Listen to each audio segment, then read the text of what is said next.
नमस्कार, मैं श्वेता। बिहार न्यूज में आपका स्वागत है। खबरों की ओर बढ़ने से पहले एक नजर डालते हैं आज की सुर्खियों पर। बिहार में गेहूं खरीद को लेकर के बड़ा फैसला। लक्ष्य 18,000 से बढ़ा करके किया गया 1.80 लाख मीट्रिक टन। 15 जून तक चलेगी प्रक्रिया। बिहार में स्टोन चिप के लिए अब नहीं रहेगी बाहरी राज्य पर निर्भरता। 7 जिलों में खनन को मिली रफ्तार। 31 भूखंडों को मिली मंजूरी। 13 आकांक्षी जिलों में विकास को मिली नई गति। शिक्षा, स्वास्थ्य और कृषि में सुधार। 238 करोड़ से अधिक हुई खर्च। लंबे इंतजार के बाद शिक्षकों को मिलेगी राहत। अप्रैल मई वेतन के लिए 1050 करोड़ जारी। शिक्षकों समेत प्रधानाध्यापकों को मिलेगा अप्रैल मई का भुगतान। 223 रन का लक्ष्य हासिल कर राजस्थान की धमाकेदार जीत। रियान पराग ने आलोचकों को दिया जवाब, बोले हम दबाव में भी खेलना जानते हैं। चलिए एक नजर डालते शाम तक की बड़ी खबरों की ओर विस्तार से। बिहार में पैक्स और व्यापार मंडलों से बढ़ेगी गेहूं खरीद प्रक्रिया। राज्य सरकार ने केंद्र की अनुमति के बाद गेहूं खरीद का लक्ष्य बढ़ाकर के 1,80,000 मीट्रिक टन कर दिया है। पहले यह लक्ष्य 18,000 मीट्रिक टन का था। खरीद प्रक्रिया को तेज करने के लिए सभी जिलों में क्रियाशील समितियों की संख्या बढ़ाने और पैक्स और व्यापार मंडलों को सक्रिय करने के निर्देश दिए गए। अब तक 12,474 मीट्रिक टन गेहूं की खरीद हो चुकी है। सरकार ने पर्याप्त कैश क्रेडिट भंडारण और व्यवस्थाओं को सुनिश्चित करने को कहा। खरीद प्रक्रिया 1 अप्रैल से 15 जून तक चलेगी और एमएसपी 2,585 रुपए प्रति क्विंटल निर्धारित है। स्टोन चिप के जरिए अब नहीं होगी बाहर निर्भरता। बिहार में खनन शुरू। बिहार में निर्माण कार्यों में तेजी लाने के लिए 7 जिलों गयाजी, शेखपुरा, बांका, औरंगाबाद, नवादा, कैमूर और रोहतास में पत्थर खनन की प्रक्रिया आगे बढ़ाई जा रही। कुल 41 भूखंडों में से 31 पर खनन के लिए अनापत्ति मिल चुकी है, जबकि 10 भूखंड पर्यावरण, पर्यटन या फिर धार्मिक कारणों से फिलहाल रोके गए। इस पहल से राज्य में स्टोन चिप और मेटल की स्थानीय उपलब्धता बढ़ेगी, जिससे झारखंड जैसे बाहरी राज्य पर निर्भरता घटेगी। साथ ही निर्माण लागत और समय में कमी आएगी तथा स्थानीय स्तर पर रोजगार के नए अवसर भी पैदा होंगे। बिहार के आकांक्षी जिलों में विकास को मिली नई रफ्तार। आकांक्षी जिला कार्यक्रम के तहत बिहार के 13 पिछड़े जिलों में विकास को गति देने के लिए दिसंबर 2018 से अब तक 238.89 करोड़ रुपए आवंटित किए गए। इस योजना से स्वास्थ्य, शिक्षा, कृषि, वित्तीय समावेशन और आधारभूत संरचना में सुधार हुआ। स्कूलों में उपस्थिति, पोषण, संस्थागत प्रसव और बुनियादी सुविधाओं में उल्लेखनीय प्रगति दिखी। खगड़िया को सबसे अधिक और अररिया को सबसे कम राशि मिली। अब 27 जिलों के 61 प्रखंडों में भी यह योजना लागू है। हालांकि बाढ़ प्रबंधन और तकनीकी संस्थानों की कमी अभी भी बड़ी चुनौती बनी है। नल जल योजना में लापरवाही पर सख्ती, इंजीनियरों पर गिरेगी गाज। नल जल योजना में लापरवाही पर पीएचईडी सख्त हो गया। विभागीय समीक्षा में सामने आए कि कई अभियंता फील्ड में निरीक्षण के लिए नहीं जा रहे। इस पर सचिव पंकज कुमार पाल ने कड़ी कार्रवाई के निर्देश दिए। उन्होंने चेतावनी दी है कि जो इंजीनियर काम में उदासीन या फिर असमर्थ पाए जाएंगे, उन्हें अनिवार्य सेवानिवृत्त यानी कि सीआरएस दी जा सकती है। अधिकारियों को नियमित क्षेत्र भ्रमण, योजनाओं की निगरानी और लंबित कार्यों को जल्द पूरा करने का निर्देश दिया गया। साथ ही शिकायतों के त्वरित निपटारे पर भी जोर दिया गया ताकि योजना का लाभ सही तरीके से लोगों तक पहुंचे। पुरानी फाइल सिस्टम खत्म करने की तैयारी में बिहार सरकार। बिहार की सम्राट सरकार प्रशासनिक व्यवस्था में बड़े बदलाव की तैयारी कर रही। सरकार 47 साल पुरानी 1979 की कार्यपालिका नियमावली को बदल करके नई कार्यपालिका नियमावली 2026 लागू करने जा रही। इसका उद्देश्य प्रशासन को आधुनिक, सरल और अधिक प्रभावी बनाना है। सभी विभागों को अपने कार्यों की समीक्षा कर अप्रचलित प्रक्रियाओं की पहचान करने के निर्देश दिए गए। नई व्यवस्था में डिजिटल और पारदर्शी प्रणाली पर जोर रहेगा, जिससे मैनुअल रजिस्टर, पुरानी फाइलिंग, डाक पत्राचार और जटिल मंजूरी प्रक्रियाएं खत्म हो सकती है। रिपोर्ट 11 मई तक मांगी गई है और 12 मई को अंतिम बैठक होगी। अप्रैल मई वेतन के लिए 1050 करोड़ जारी। शिक्षकों को राहत। समग्र शिक्षा अभियान के तहत कार्यरत शिक्षकों के वेतन भुगतान के लिए बिहार सरकार ने 1050 करोड़ रुपए जारी किए।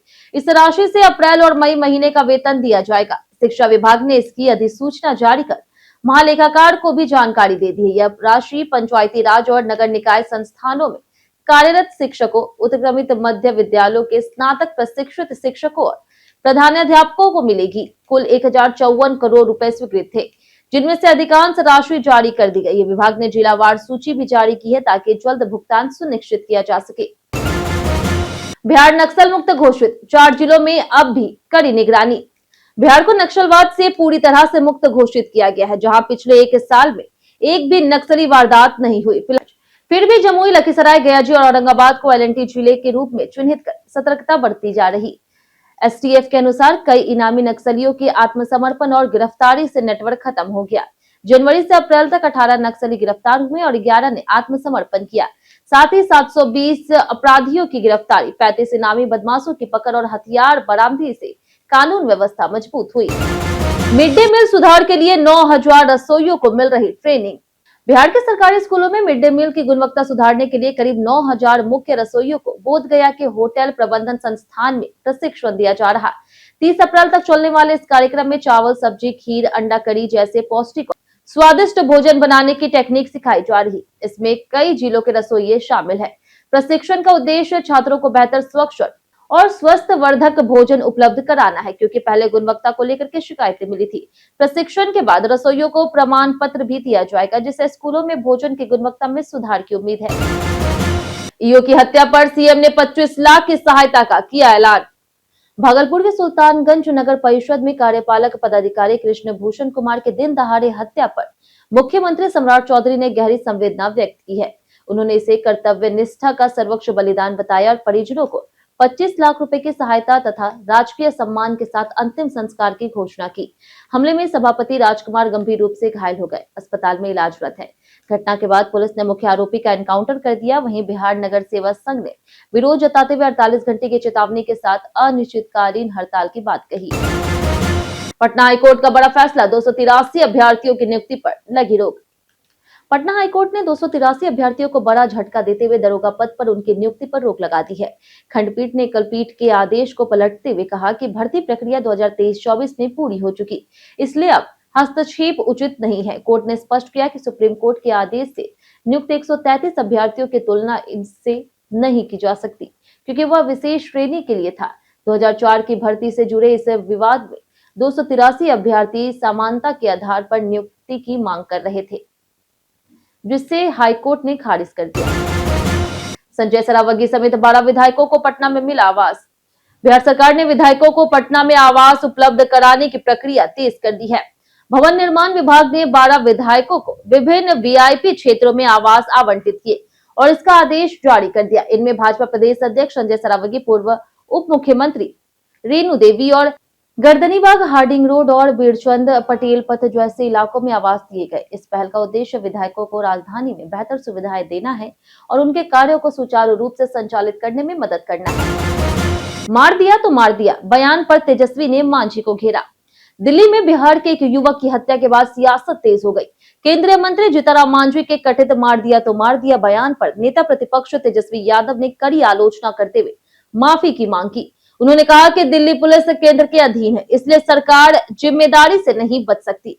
तेजस्वी ने बिहार और केंद्र की डबल इंजन सरकार पर भी सवाल उठाए और प्रधानमंत्री से जवाब मांगा। साथ ही उन्होंने पश्चिम बंगाल में ममता बनर्जी की वापसी की संभावना जताते हुए बीजेपी पर भी निशाना साधा।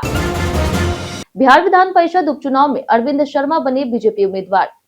बीजेपी ने विधान परिषद उपचुनाव के लिए बिहार और महाराष्ट्र में अपने उम्मीदवारों की घोषणा कर दी। बिहार से सम्राट चौधरी के करीबी अरविंद शर्मा को प्रत्याशी बनाया गया, जो पार्टी में मुख्यालय प्रभारी के रूप में कार्यरत है और संगठन में महत्वपूर्ण भूमिका निभाते रहे। वहीं महाराष्ट्र से डॉक्टर प्रज्ञा को उम्मीदवार घोषित किया गया। अरविंद शर्मा को सम्राट चौधरी का भरोसेमंद सहयोगी माना जाता है और उन्हें पहले भी अहम जिम्मेदारियां दी गई है। इस घोषणा के साथ दोनों राज्यों में उपचुनाव को लेकर के राजनीतिक गतिविधियां तेज हो गई है। 50 करोड़ संपत्ति केस में अभिषेक रंजन से पूछताछ जारी। किशनगंज के पूर्व थानाध्यक्ष अभिषेक कुमार रंजन पर आय से अधिक संपत्ति मामले में आर्थिक अपराध इकाई ने शिकंजा कस दिया है। उन्हें पटना में पूछताछ के लिए तलब किया गया, जहां उनसे 50 से अधिक सवाल किए जा रहे। जांच में 16 साल की सेवा के दौरान करीब 50 करोड़ रुपए की संपत्ति अर्जित करने का आरोप है, जो आय से 100% से अधिक बताई जा रही। पहले हुई छापेमारी में कई ठिकानों में संपत्तियों का खुलासा हुआ था। मामले में उन्हें निलंबित किया जा चुका है और जांच में बड़े खुलासों की उम्मीद है। पंजाब पर जीत के बाद रियान पराग ने आलोचकों को दिया जवाब।